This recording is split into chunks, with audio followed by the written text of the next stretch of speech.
Anthrid here with the Bloody Point. So, continuing the series on Dysterra. This is the starting of a new life cycle on the hardcore PvP server. Working our way off of the starting beach, heading towards the mainland.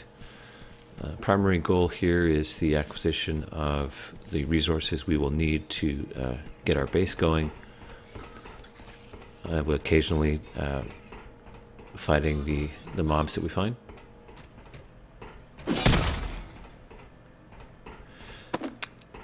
So, as I mentioned in the previous video, the AI for the mobs is not stellar, but it does the basics of what it needs to do.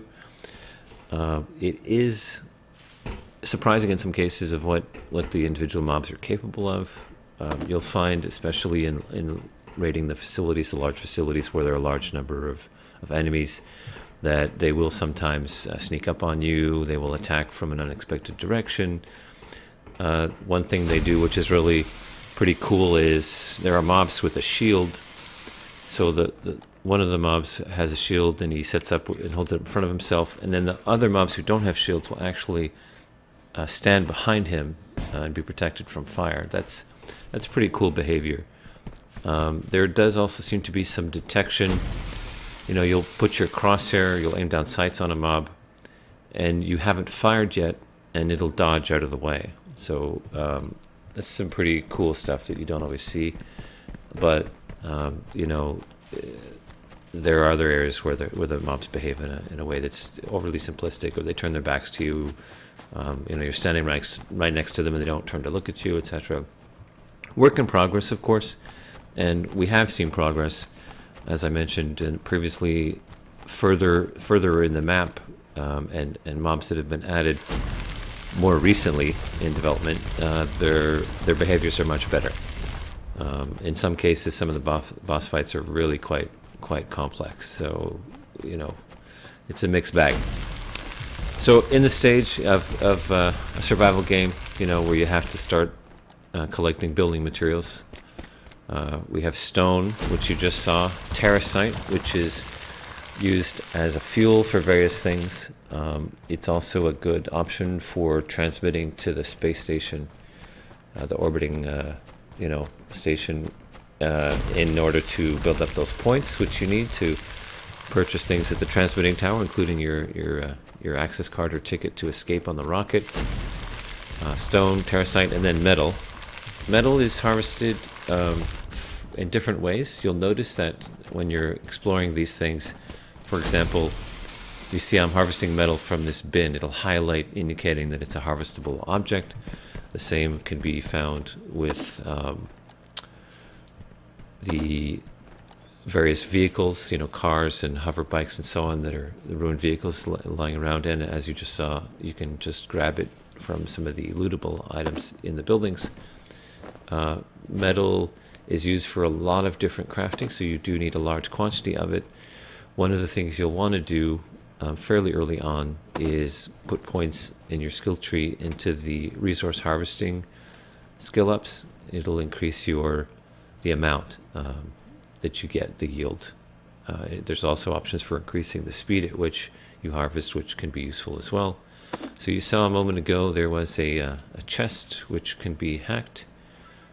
These chests come in different tiers and require skill point investment to be able to do the higher tier chests. They can contain a vast array of things, so it's usually good to spend time opening it if you're not, you know, in combat or low on battery power with no batteries, etc. But you do need the points, of course, in order to do that.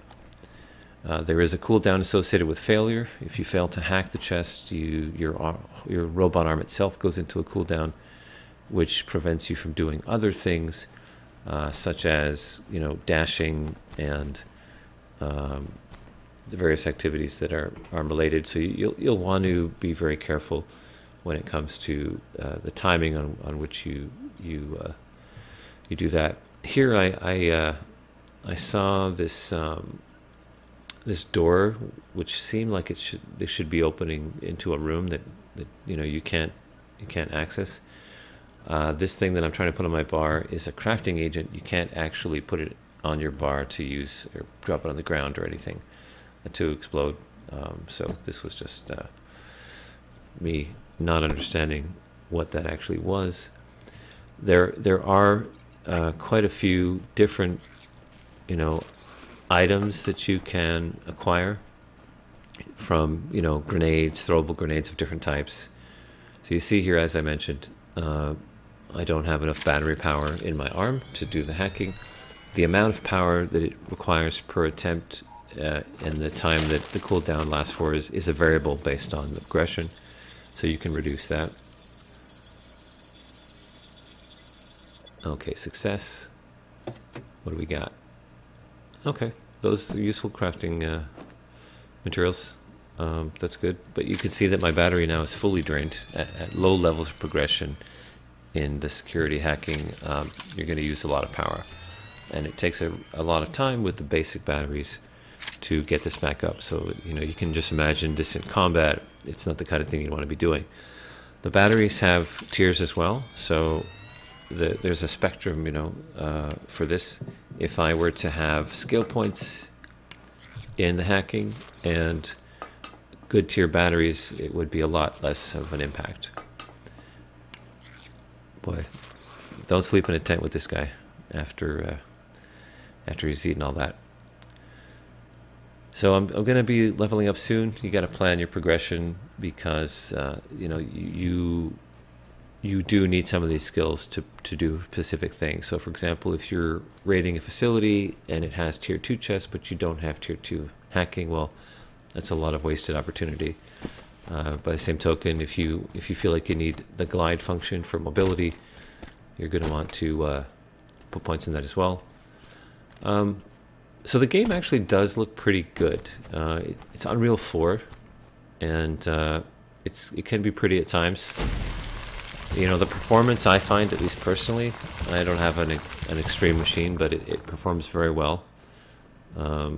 It's not, I don't like looking at the FPS in games because I find it affects your experience psychologically. You see a number and it taints what you think is actually happening. I go based on how it feels. If it starts to feel bad, then I'll look at the FPS, but in this particular case, I've never had an issue with performance, even in a large fight in a facility. So you can see there are a lot of lootables. You really need to, check everywhere. The game does a good job of highlighting them, so it's not like some things like Starfield, for example, most recently, where you're not sure what to loot. Same with Baldur's Gate 3. You can waste a lot of time. You don't want to miss anything, but there's a lot to check. This isn't quite that bad. If you're familiar with what the models are for the individual items, even if you're not moused over it to see that it's highlighted, you'll learn it pretty quickly. As you can see, I entered the room and they flashed, so pretty much tells you what you need to loot.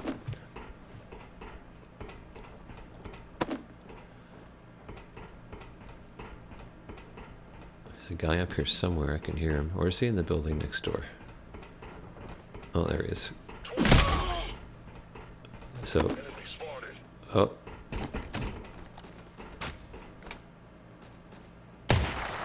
I don't know why I'm conserving ammo. I'm trying not to make noise. I have, 2,400 rounds. But, yeah. So that's an example of one of the shield NPCs. They will put it down and fire over the top, so you can some points you can hit them, some points you can't. You can also hit the shield directly and it will eventually break. Nice ragdoll pose there. You can see the NPCs, sometimes they fall in rather interesting ways. It's amusing.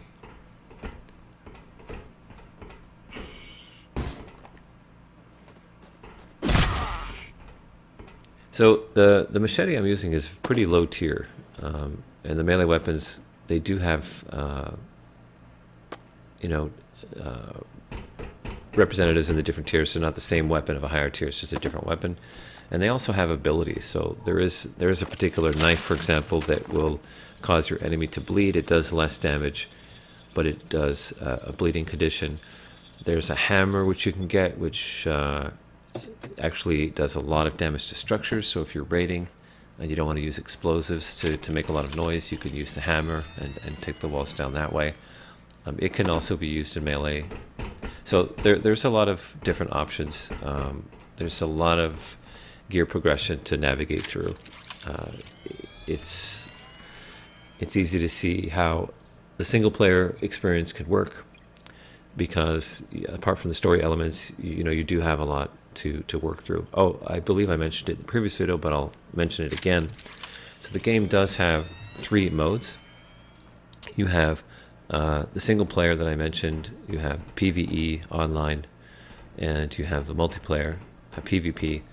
And even within the different categories, so the PvE server, you have a variant where there is the wipe cycle of the server duration, and then there's a variant where there is no server duration, or it's extremely long. Then the same thing goes for the PvP, and then the PvP variants, you have one where you can kill players and loot them, but you can't raid the bases, and then the one where it's just no restrictions. And then the single player is the story-focused mode, where you'll have a lot more of this kind of like voiceover dialogue describing the story and their particular goals as you navigate through the world in terms of going to particular facilities and acquiring objects and so on. I have not done a single-player playthrough. I will at some point, but I have seen discussions around it and some footage, and it seems decently involved. Some of the later bosses and the higher tier mobs might be a challenge solo, but it does seem that it's possible. It's just a question of making sure you approach those encounters only once you have sufficiently geared up and have a particular tier of weapon and armor. So as you can see, I'm starting to get somewhat of a crowded inventory. You can craft storage, but without a base, it's not really very useful. And the base is the kind of next step. When you're starting out, you're going to need a place to put your items, and also to be able to log out securely. In Dysterra, when you log out, you stay in world. Your character stays in the world. In fact, not only does it stay in world, but it actually consumes, you use up food. So that's you can die. You can starve to death if you're offline long enough. Now, I will say that sounds severe, and in certain circumstances it can be. But if you're logging out in your base, near your base's core, it's completely, mitigated. There's no issues there at all. So it's a nice example of something the game does, that it presents you with a situation or a condition or a circumstance that can be challenging, but it also gives you the tools to not just address the challenge, but completely mitigate it. And I like it when a game does that. So you can probably tell that there are a lot of things to loot. You will, as in many survival games, you will end up with like vast quantities of certain things that you will exceed your need, and then others, you'll have a harder time getting. Another great feature of the game is the core that I mentioned, which is how you maintain your base. It requires you to put resources or things in to convert to energy to basically keep the base from decaying. That is also translated into energy for power that's drawn by certain workstations. But what the game does is you can put certain optimal material in, like terracite or terracite dust, which will, per unit, give you a very efficient conversion to energy and maintenance duration. But you can also just throw pretty much anything in there. Like if you have an excess of canned food, for example, or of rock, or whatever the case would be, it's not just, drop it on the ground and it's wasted. You can actually use it, which means less of the higher tier materials needed to waste on maintenance. So that's a great feature. I do like that. Most games, when you get to a certain level, you just have so much junk that you're just dropping it on the ground or not even picking up in the first place. But due to the way that system works, you do have some motivation for continually, grabbing the items that you see. So getting closer and closer to the point of where I'm ready to start my base. I don't quite have enough building specific materials, so I'm going to focus less on looting the structures and more on getting those nodes that I have at my disposal here in the starting area, which is these stone nodes and so on. The nodes do come in different tiers as well. Terrace site specifically has different tiers as you go further inland. Stone, there are specific larger stone nodes as well. It doesn't have a rarity per se, but you'll just get larger quantities. And the metal, you'll see the hover bikes here closer to the shore, but as you move inland, you'll see full-on vehicles which give you more metal. You probably noticed that there are transmission towers pretty much spread out all over the place. This is a change from earlier in development where they weren't as common. Now they're very frequent.